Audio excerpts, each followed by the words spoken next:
Père, nous te remercions pour la parole. C'est merveilleux pour moi, Seigneur, que pour chaque problème que nous rencontrons, la réponse est dans ta parole, chacun d'entre eux.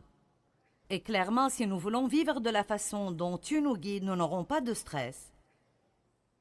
Alors nous avons besoin que tu nous parles ce week-end et tu nous aides à comprendre les changements que nous pouvons faire par ta grâce, qui nous aide à vivre dans la paix. Au nom de Jésus. Amen. Eh bien, le stress est la maladie du siècle.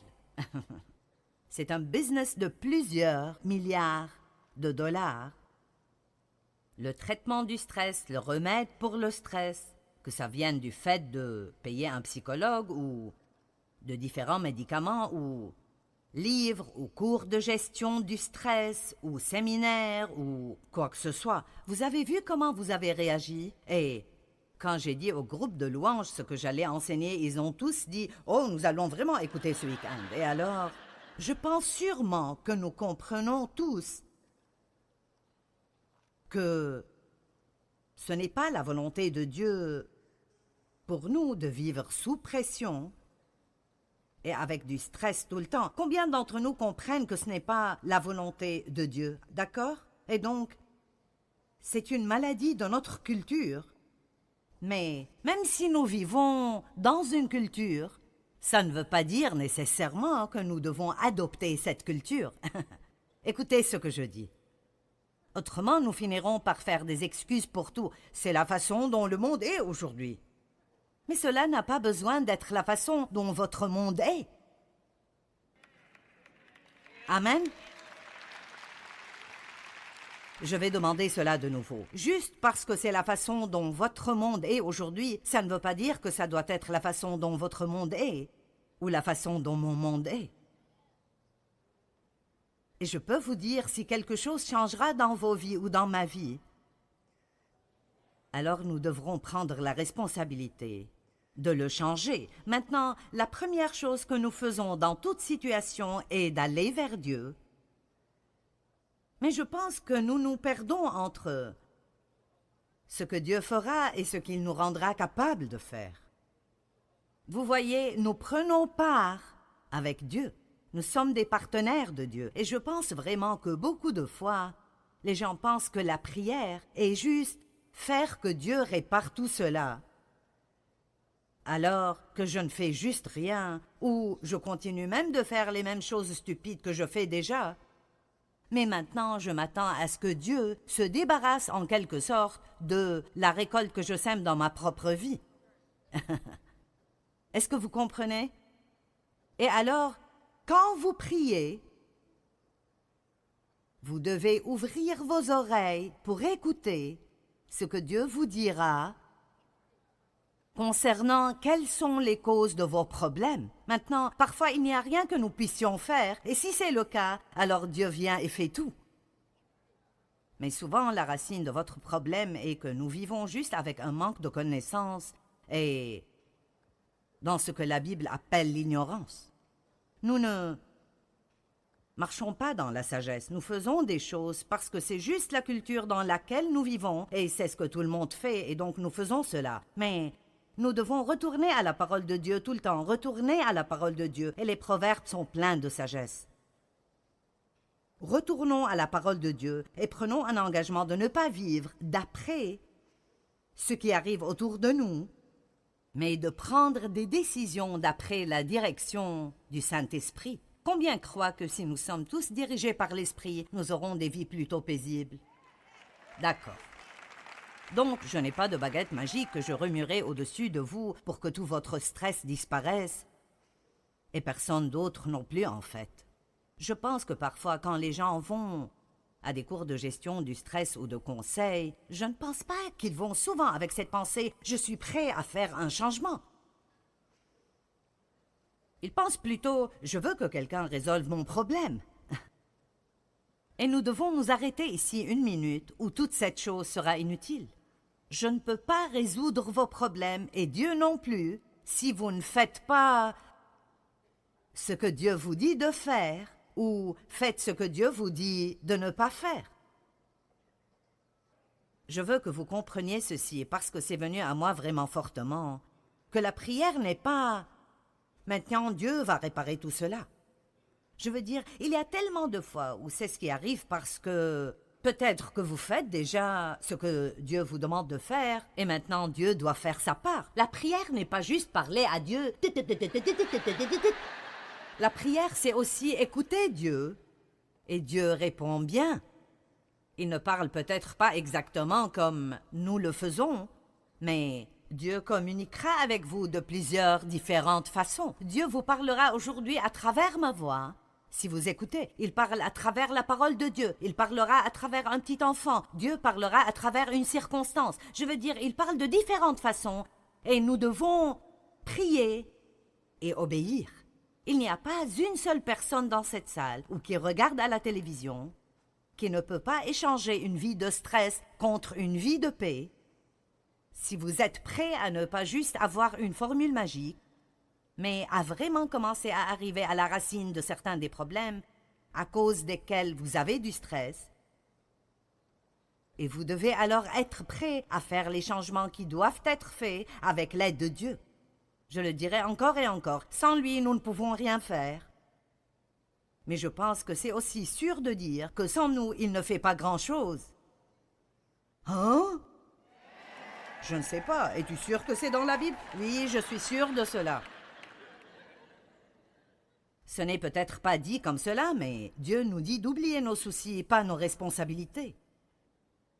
Il nous utilise, il travaille à travers les gens. Alors je prie pour découvrir ce que Dieu veut que je fasse, ou s'il n'y a absolument rien qu'il me dit de faire, alors je m'attends à ce qu'il le fasse. Mais nous devons comprendre que la vraie prière n'est pas juste de nous attendre à ce que Dieu fasse tout, alors que nous ne faisons absolument rien.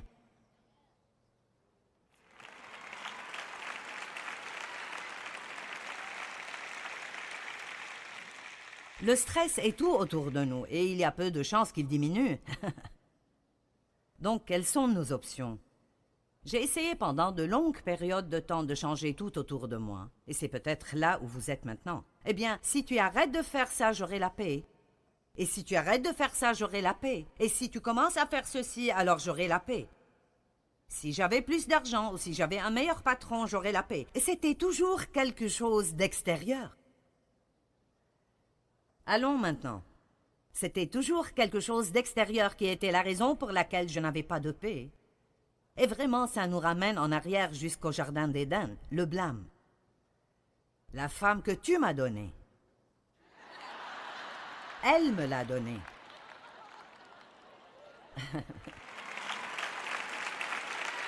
Excuse-moi? Je pensais que les hommes voulaient être à la tête de la maison.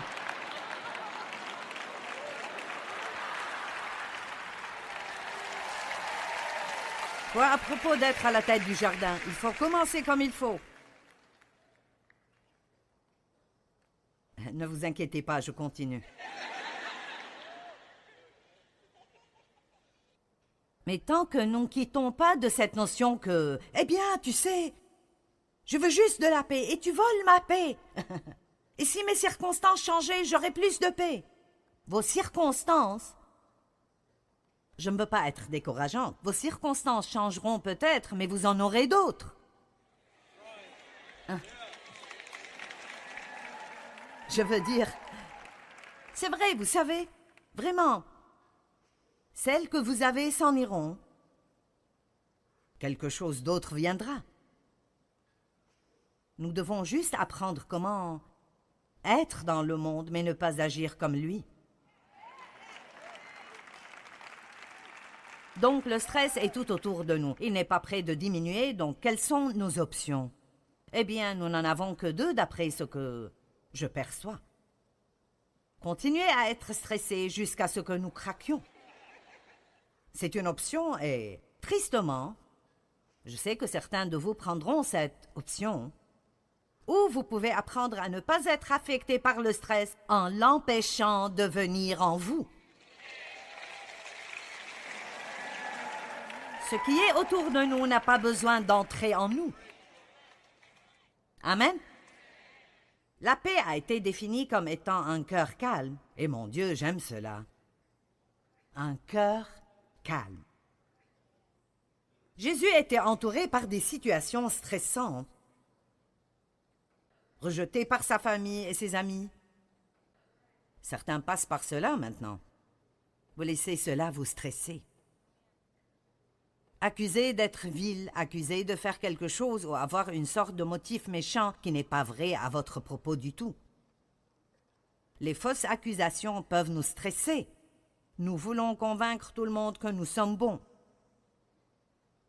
Remarquez que Jésus n'a jamais essayé de faire cela.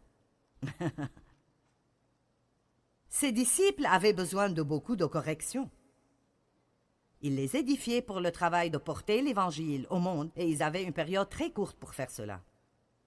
Parfois, tous les gens autour de nous qui ne font pas ce qu'ils devraient faire peuvent vraiment nous stresser. Je dois toujours te dire quoi faire, à chaque fois, constamment. Et puis quand je te le dis, tu ne peux pas le faire. Des foules énormes le suivaient partout. Et ils voulaient tous des miracles, des guérisons et être aidés d'une certaine façon. Vous savez, j'ai même dit, tous ceux qui viennent vers moi veulent quelque chose. Certaines des mamans, vous vous sentez ainsi. Votre mari veut quelque chose, les enfants veulent quelque chose, puis vos parents vous appellent et ils veulent quelque chose. Et puis votre belle-mère veut quelque chose, et c'est juste que tout le monde veut quelque chose de vous, et vous n'avez plus rien à donner. Combien d'entre vous ressentent ceci? Mais vous voyez, Jésus, bien qu'il soit là pour les gens, il avait des limites.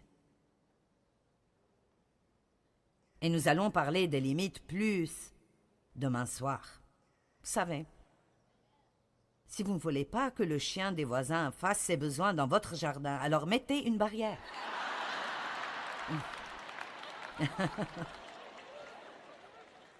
Amen.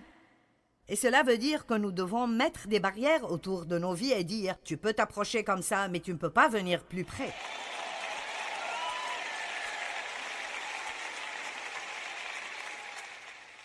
L'un de ses disciples l'a trahi pour 30 pièces d'argent.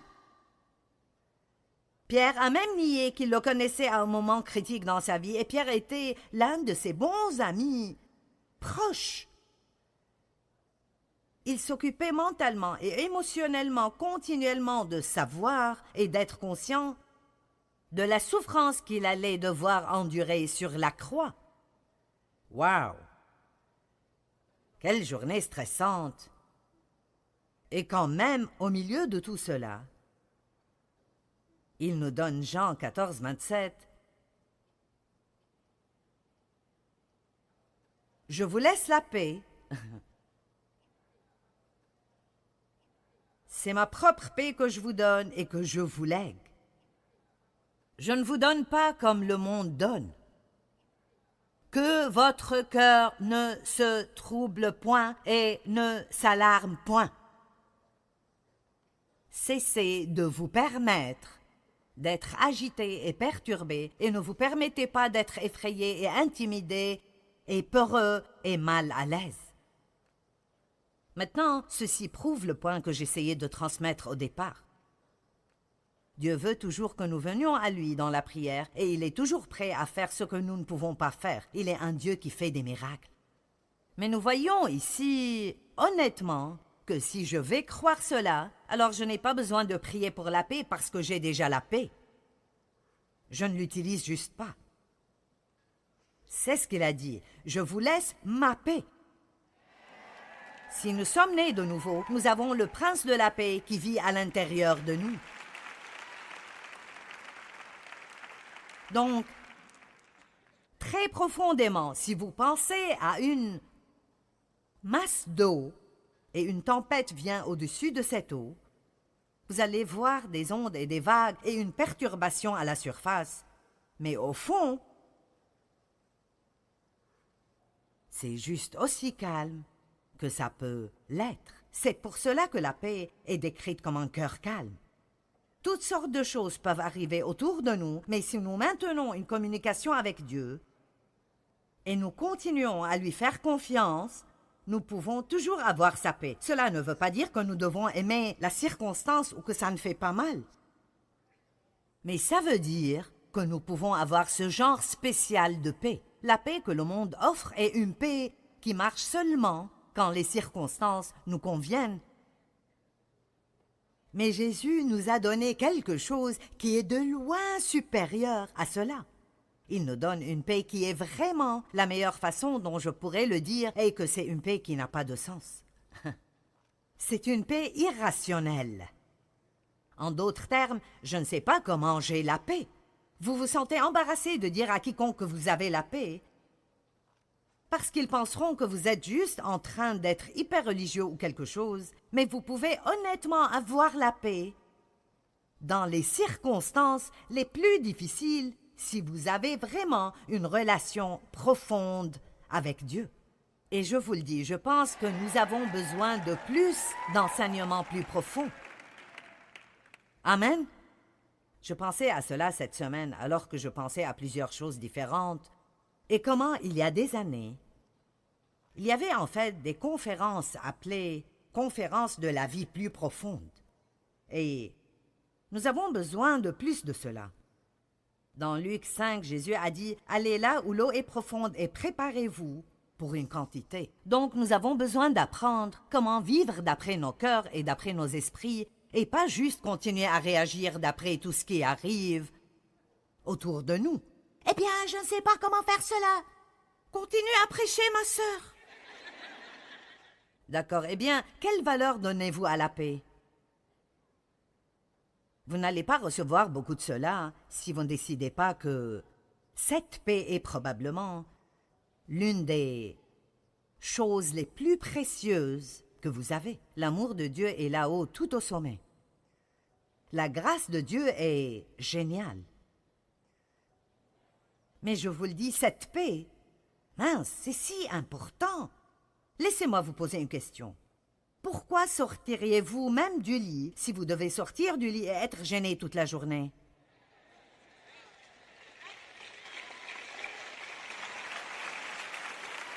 Et c'est pour cela que certaines personnes qui sont déprimées n'essayent même pas de sortir du lit, parce qu'ils ne veulent pas faire face à un autre jour.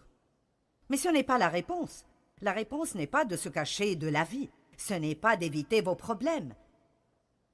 C'est d'apprendre comment s'occuper de choses comme Jésus s'occupait des choses. Laissez-moi partager ma marche de stress avec vous pour que vous sachiez que je sais ce dont je parle. D'abord, j'ai été sexuellement abusée par mon père. Pendant plusieurs années, j'ai épousé le premier homme qui est venu, juste pour échapper. Et il était un arnaqueur et un vrai escroc, et a fini par aller en prison pour vol. Et c'était un cauchemar de 5 ans ajouté à un cauchemar de 18 ans. Donc là, j'avais 23 ans et je suis dans un mauvais état. C'est étonnant combien de personnes paraissent bien de l'extérieur, mais ils sont mal en point. Amen.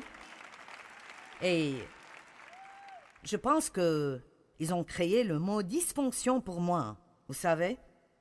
C'est pour cela que je suis si radicale concernant la parole de Dieu, parce que c'est ce qui m'a changé. Et non seulement la lire, mais la recevoir, l'aimer, lui obéir. Et ça a été une aventure de 40 ans, mais laissez-moi vous dire, la parole de Dieu travaillera dans votre vie si vous ferez tout ce qu'elle vous dit de faire. Et ne me dites pas ce « je ne peux pas », parce que tout ce que Dieu nous dit de faire, il nous donnera la capacité de le faire si nous le voulons.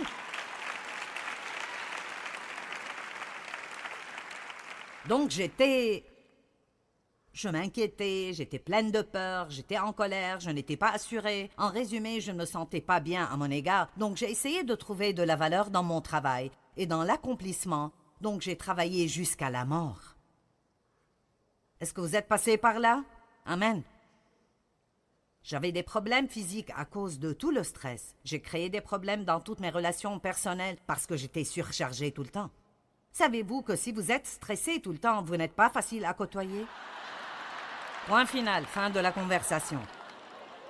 J'étais même une chrétienne dans le ministère à plein temps et j'avais toujours tous ces problèmes. Être sauvé ne garantit pas que vous n'aurez pas ces problèmes. Parce que non seulement notre esprit doit être racheté, ce qui arrive à la nouvelle naissance, mais notre âme doit être sauvée Et c'est votre pensée, votre volonté et vos émotions. C'est comment vous pensez, comment vous réagissez, les décisions que nous prenons. Et c'est pour cela que j'aime Jacques 1, 21 qui dit « Recevez la parole de Dieu avec humilité, car elle contient la puissance de sauver votre âme. » Donc, alors que je partage la parole avec vous, votre âme est en train d'être renouvelée. Cela veut dire que votre pensée change alors que vous vous asseyez ici. Vous allez changer la façon dont vous pensez à certaines choses. Et si vous changez la façon dont vous pensez, ça changera la façon dont vous parlez. Et quand vous changez la façon dont vous pensez et dont vous parlez, ça commencera à changer votre attitude. Et puis cela changera votre comportement. Et puis tout d'un coup, tout ce qui est dehors ne peut plus vous contrôler.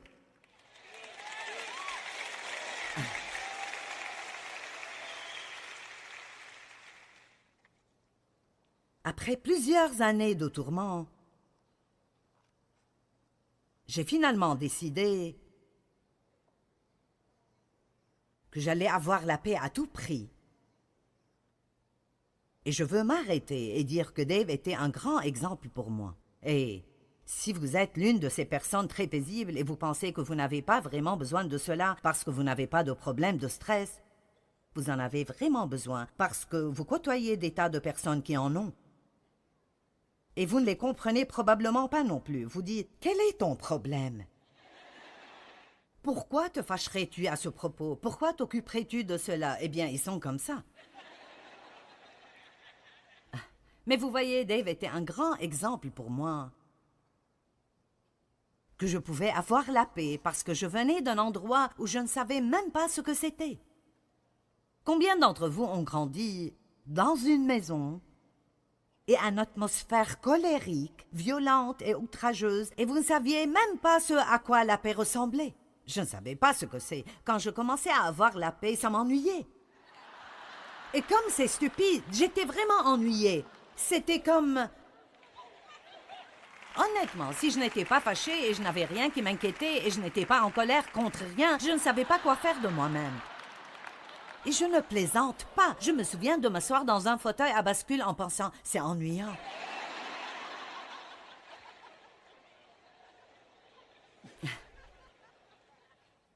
Si vous allez vraiment sortir avec ce message, vous allez devoir passer par un choc culturel.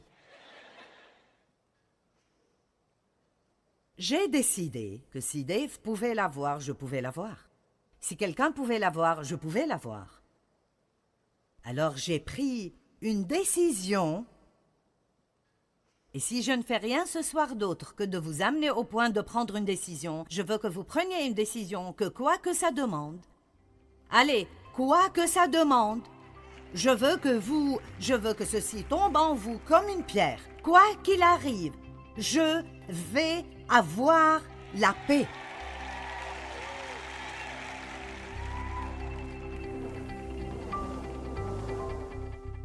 Vous ne devez pas vivre surchargé et stressé. Vous pouvez en fait prendre le défi de faire tout ce qu'il faut pour avoir la paix.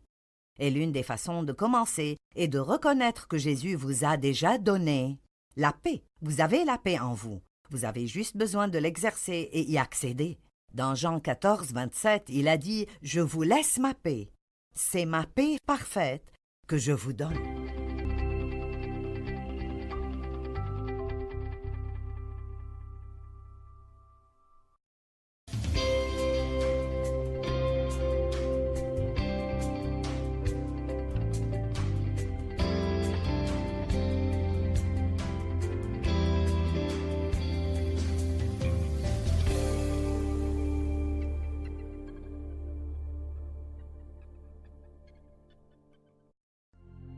Ce programme est financé par les amis et partenaires du ministère de Joyce Meyer.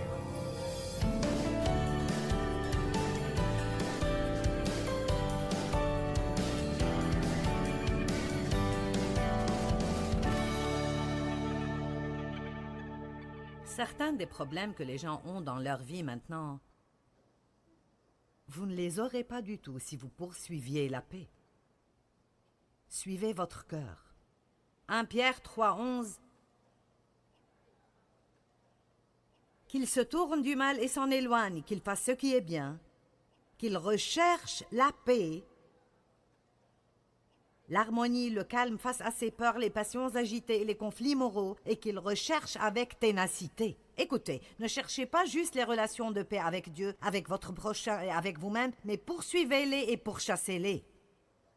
Maintenant, ce verset m'a beaucoup aidé parce que j'ai finalement vu que je n'allais pas avoir la paix juste en disant « Oh Dieu, donne-moi la paix ».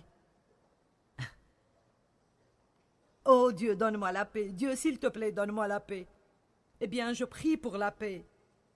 Mais je ne me sens pas en paix. Peux-tu prier pour moi, pour la paix? Je prierai pour vous pour que vos yeux soient ouverts et que vous compreniez que vous avez toute la paix dont vous aurez besoin qui vit dans votre cœur si vous le laissez travailler. Amen. Vous savez, ça a pris beaucoup d'années, pour que je commence à avoir cette révélation. Je pense que parfois nous prions faussement. Nous prions pour des choses que nous avons déjà et que nous n'utilisons pas. Donc, c'est un peu comme ça. Dave et moi, nous avons une conversation qui devient bruyante. Vous savez ce que ça veut dire quand la conversation commence à devenir bruyante? D'accord. Donc, voyez, c'est comme un signal d'alarme. Et je suis déjà passé par là. Et alors, quelque chose vient à moi, de là, mais quelque chose monte en moi. Et vous savez, parfois pour moi, c'est juste ce petit... chut.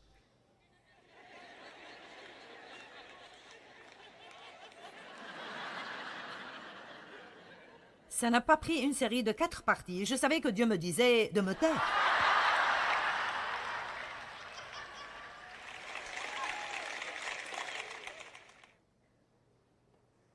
Mais je ne veux pas me taire. Et je ne vais pas te laisser penser que tu as raison alors que je sais que tu as tort. Alors nous continuons.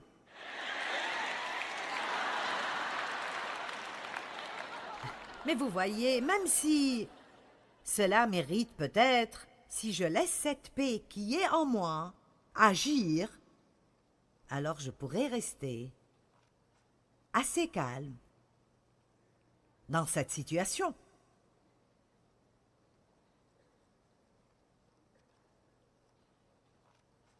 Donc, quand j'ai décidé que je n'allais pas vivre sans la paix, la première chose que j'ai faite, et cela sera votre premier devoir, j'ai commencé à faire attention à ce qu'étaient mes voleurs de paix. Et j'ai commencé à faire des changements. Si je vous dis maintenant, je peux amener presque n'importe qui entre vous ici et dire « Qu'est-ce qui vole votre paix ?» Et là, vous pourriez réciter une liste.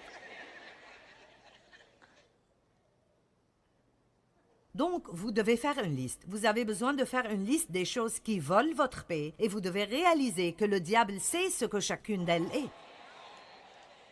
Et, l'une de mes phrases préférées, il vous met dans des situations où vous êtes gêné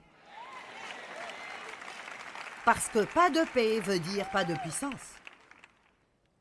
Vous me suivez? Pas de paix veut dire pas de puissance. Maintenant, je vais vous dire une petite histoire. Je l'ai dite à l'une de mes conférences.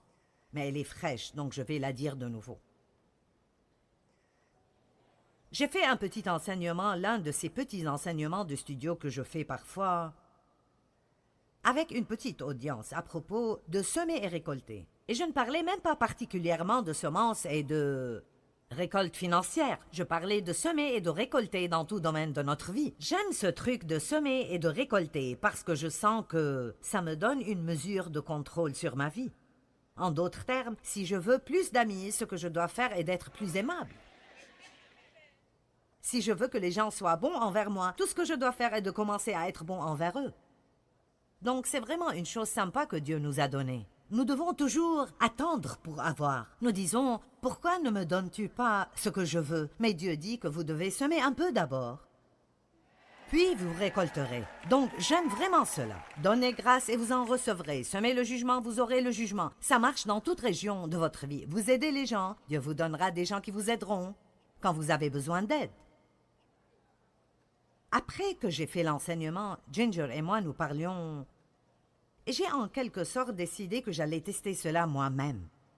Je vais juste choisir quelque chose et je vais commencer à en semer exprès et je vais voir combien de temps ça prend pour que je commence à en recevoir. Et elle a dit, je vais faire la même chose. Alors elle m'a dit ce qu'elle allait faire et c'était bien, une chose qu'elle voulait, alors elle allait commencer à semer. Et je ne savais vraiment pas ce que je voulais, alors j'ai dit, je vais devoir prier.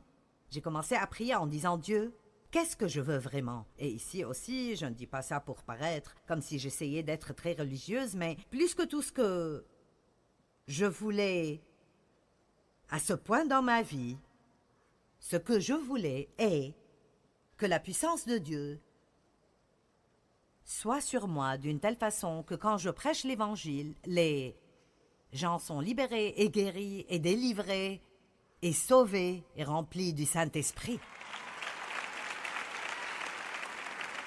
Et je suis déjà passée par le désir pour tout le reste, donc ce n'est pas comme, vous savez, comme si j'étais Sainte Joyce, parce que je ne le suis pas, mais à ce point dans ma vie, j'étais assez vieille pour réaliser qu'il n'y a pas beaucoup plus qui ait un sens. Et alors, si je vais faire cela, je suis très orientée vers les résultats, donc je veux des résultats. Je veux que les gens disent « Ce message a changé ma vie ». Je veux que les gens disent « J'avais une tumeur et elle a disparu ». Alors que la parole était prêchée. Je crois qu'il y a la puissance de guérison dans la parole de Dieu et je crois que nous devons connaître cela. Il envoie sa parole et les guérit et les délivre de la fosse et de la destruction. Et donc, je prends mon temps avec Dieu et je dis, d'accord, voici ce que je veux. Je veux plus de puissance et Dieu m'a parlé et il a dit, alors sème plus de paix.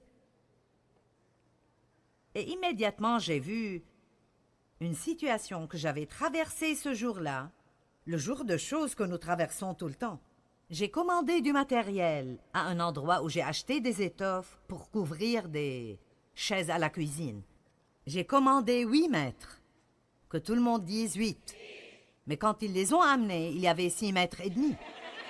Maintenant, je peux comprendre 7 ou 9, mais d'une façon ou d'une autre, ils ont mis dans l'ordi 6 et demi.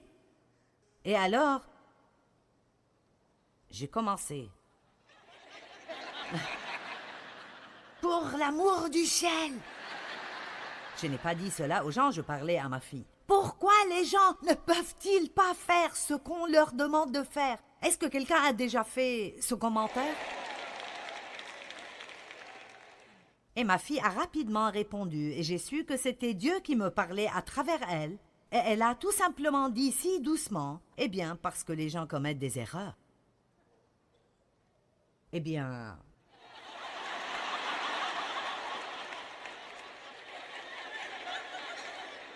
Oui, je suppose qu'ils en font, alors... Si j'avais été dans un jour normal avec cela, je l'aurais dit à au moins 5 ou 6 personnes. Allez, vous n'allez pas le croire. Je suis si frustrée, vous n'allez pas le croire. Donc c'est ce que nous faisons, nous le faisons à nous-mêmes. C'est comme m'aggraver à propos des 6 mètres et demi, n'allez pas les faire devenir 8. Quoique j'ai fait à ce point, j'avais 6 mètres et demi de matériel et j'avais besoin de 8. Donc la seule chose que je pouvais faire est d'en commander de nouveau et d'attendre.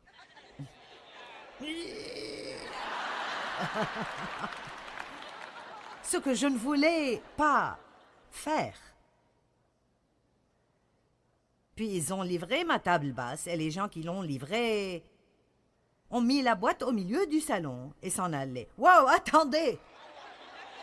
N'allez-vous pas l'assembler? Non, nous ne le faisons pas. Eh bien, si vous ne le faites pas, qui le fait? » Dieu merci, je n'étais pas à la maison où ce ne serait pas beau. Ma fille s'est occupée de ceci et donc, elle a dit « Non, nous avons besoin de vous pour l'assembler. » En résumé, toutes les pièces n'étaient pas là et certaines étaient abîmées, alors ils ont dû la reprendre. Donc maintenant, nous attendons cela. Mais c'était là la situation que j'avais en tête quand j'ai entendu « Sème la paix et reçoit la puissance. » Et je crois de tout mon cœur que la raison pour laquelle Jésus a pu calmer la tempête, dont tout le monde avait peur, était qu'il avait la paix en lui. Vous ne pouvez pas donner ce que vous n'avez pas. Allez, vous ne pouvez pas donner ce que vous n'avez pas. Mais je vous dis cela, si vous restez en paix, ou si je peux rester en paix dans toute situation, Satan perd le contrôle. Il perd absolument et complètement le contrôle et immédiatement, nous avons un avantage parce que quand vous restez en paix, vous pouvez entendre de Dieu et être guidé par l'Esprit et savoir quoi faire. Mais dès que nous devenons frénétiques, la situation s'empire. Quels sont certains de mes voleurs de paix? Vous en reconnaîtrez certains, j'en suis sûr. Avez-vous compris mon exemple à propos de semer la paix et de récolter la puissance? Vous comprenez cela? Et puis vous savez ce que nous faisons? Nous leur en voulons. Allez maintenant. Nous leur en voulons parce qu'ils contrôlent nos vies.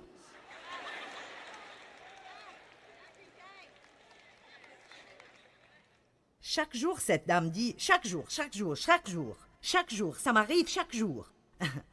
Eh bien, nous voilà, écoutez ceci. Ce n'est pas « ça m'arrive chaque jour », c'est « je laisse cela arriver chaque jour ».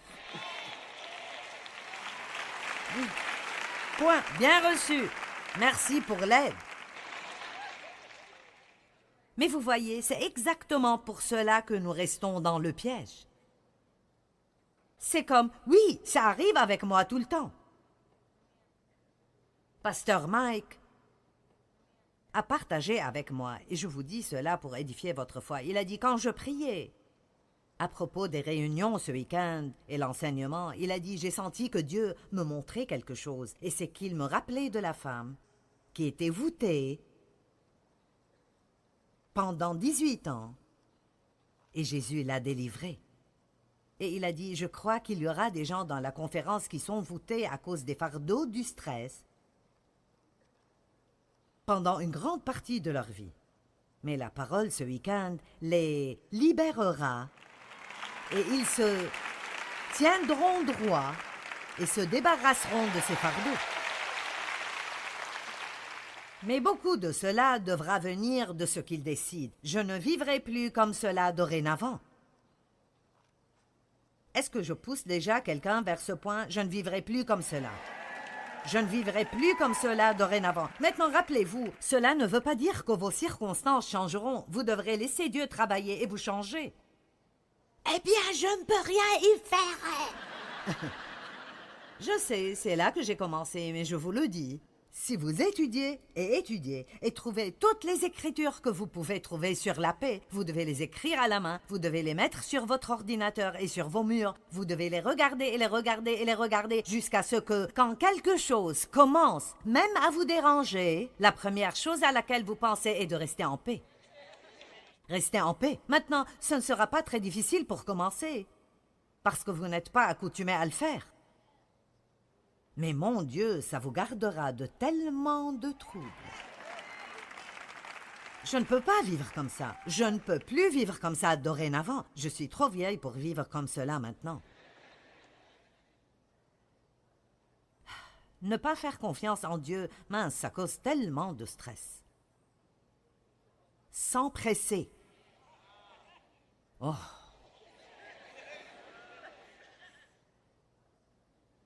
Avoir trop de choses qui arrivent en même temps.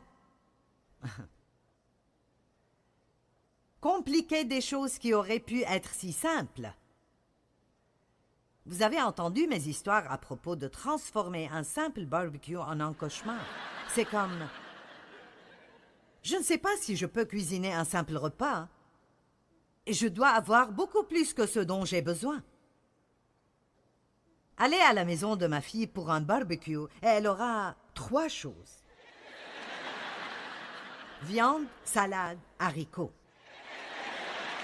Et pour moi, c'est... Eh bien, est-ce que c'est tout ce qu'elle aura? Et puis parfois, elle n'a même pas beaucoup d'un peu de cela et je dis... Tu penses que ce sera assez? Elle dit, quand il n'y en a plus, il n'y en a plus.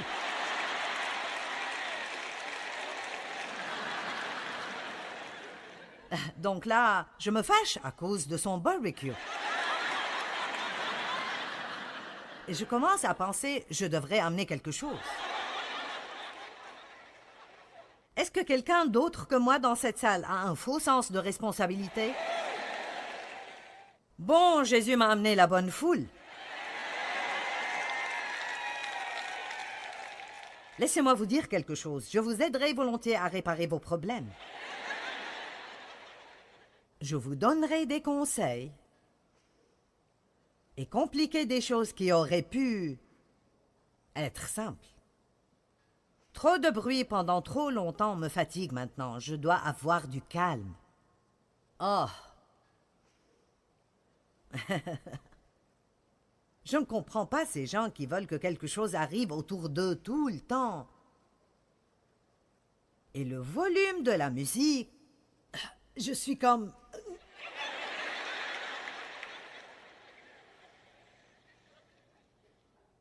Trop parler me gênera. Si je parle trop, je peux même me gêner moi-même. Vous faites parfois cela? Est-ce que vous parlez jusqu'à ce que vous ne sachiez pas ce que vous dites ou pourquoi vous le dites et vous pensez juste « Pourquoi est-ce que je ne me tais pas ?»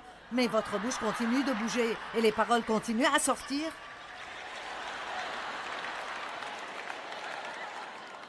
Et je vous le dis, ce que je hais plus que tout, quand je suis avec quelqu'un qui ne parle pas, et puis je dois parler tout le temps. C'est si stressant d'être avec eux. Mais vous voyez, je n'en ai pas vraiment besoin. Je peux juste jouir du calme. Je travaille encore sur certaines choses. Ne pas dormir assez. Ouf! Mince. Vous n'aimerez pas celle-là, mais la voici venir manger des cochonneries. Et nous sommes à Hershey, en Pennsylvanie. D'accord. Je vais vous donner le meilleur petit conseil maternel que je puisse possiblement vous donner. D'accord. Je suis allée à ma chambre d'hôtel aujourd'hui. Il y avait une belle barre de chocolat blanc. Je l'ai regardée et j'ai pensé, je ne vais pas manger cela. Regardez-moi, je vais vous dire quelque chose. Vous êtes prêts? Vous n'avez pas à manger tout ce que quelqu'un met devant vous. Vous devriez être plus heureux à ce propos que vous ne l'êtes. Vous n'avez pas à manger tout ce que tout le monde met devant vous. Il y a un magasin de chaussures où je vais et ils offrent des biscuits. J'y vais pour des chaussures et ils offrent des biscuits. Et j'y étais la semaine passée et je ne voulais pas de biscuits. J'ai dit non aux biscuits. Et la fille me suivait dehors avec un sac de biscuits. Et... je veux dire, je la connais, mais elle me connaît parce que j'achète des chaussures là-bas. Nous avons eu une petite conversation et j'ai dit « Écoute, j'ai prêché à propos de toi. »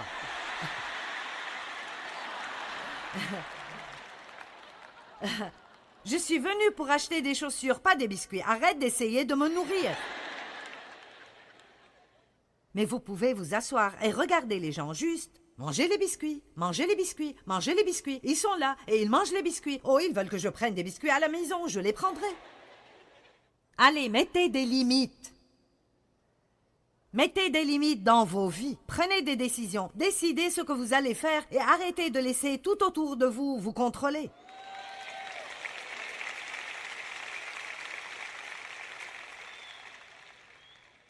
M'impliquer dans des choses qui ne me concernent pas, mince, c'est un grand voleur de paix pour moi. Je viens de relire la semaine passée dans la Bible « Occupez-vous de vos affaires ». Une personne insensée reconnaît qu'elle a un problème et refuse de faire quoi que ce soit à ce propos. Écoutez, vous ne pouvez pas attendre que quelqu'un d'autre enlève votre stress. J'ai vraiment apprécié la façon dont vous avez réagi quand je vous ai dit sur quoi j'allais prêcher. Tout le monde a fait « Wow! Ah !» quand j'ai dit « Comment se déconnecter, souffler et vous libérer de la pression du stress. » Mais je pense que la partie que vous avez manquée était de vous libérer. Vous voyez, je ne pense pas... Nous entendons d'une façon sélective et lisons sélectivement. Quand j'ai dit que j'allais prêcher sur la surcharge, Comment se débarrasser du stress? Immédiatement, tout le monde a pensé « Je vais avoir un miracle !» Je ne vais plus avoir de stress. Et vous vous êtes enthousiasmé. Eh bien, le niveau d'enthousiasme est en train de décroître. Combien savent maintenant? Vous savez que vous savez que vous savez quelque chose, au moins une chose, que vous pourriez changer dans vos vies, qui vous donne moins de stress. D'accord, alors, faites-le. Je veux dire, il n'y a plus rien à dire. C'est une chose si vous ne savez pas quoi faire, mais c'est une autre chose si vous savez quel est le problème et vous continuez juste à le faire encore et encore et encore. Vous savez ce qu'ils disent? Seule une personne vraiment bête pense qu'elle peut faire la même chose encore et encore et encore et tôt ou tard recevoir un résultat différent. Vous n'allez pas avoir un résultat différent si vous ne changez pas quelque chose dans votre vie. Je ne vivrai pas aussi stressé. Je ne le ferai pas. Il y a plusieurs années, j'ai fait le commentaire en titre de fête, ça fait 9 ans, et j'ai dit « Je ne vivrai plus ainsi plus longtemps. Si quelque chose ne change pas pour moi, dans ce ministère, nous allons le minimiser et le rendre plus petit.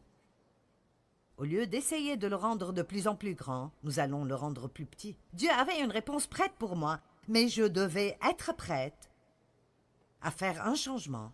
Et c'était que nous devions laisser nos 2 fils, et qui au monde voudrait que ses enfants lui disent quoi faire.